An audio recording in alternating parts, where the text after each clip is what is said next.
unboxing of the Bose QC35 as best as I can with one hand. This is the QC35 Series 2, and the only addition versus the Series 1 is it has Google Assistant built in. That's great because I have an iPhone. Helps so much. Inside the box, there's really nothing other than the silica.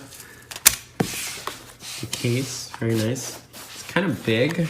I always hear people travel with this, but I'm a light traveler and I only like to bring a carry-on. So this taking up this much space on the carry-on, it seems a bit much. I may have to just wear it around my neck. Wow. Recording a video with one hand is difficult.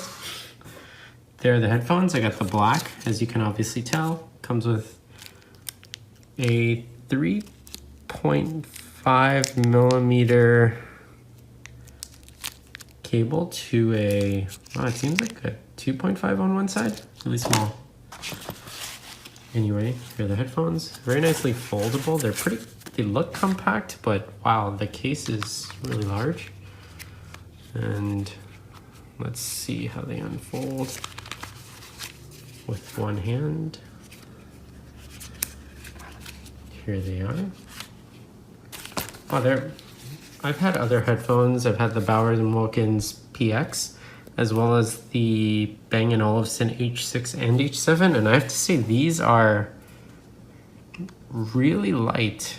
But those other two brands, they have a bunch of metal and like a nice design aesthetics, but problem with those is while they sound great, it's definitely, after a while on the PX from Bauer & Wilkins, the clamping pressure on the head gets a bit much.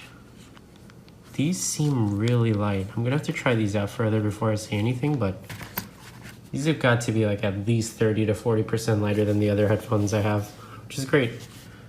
But yeah, here's my unboxing and initial impressions.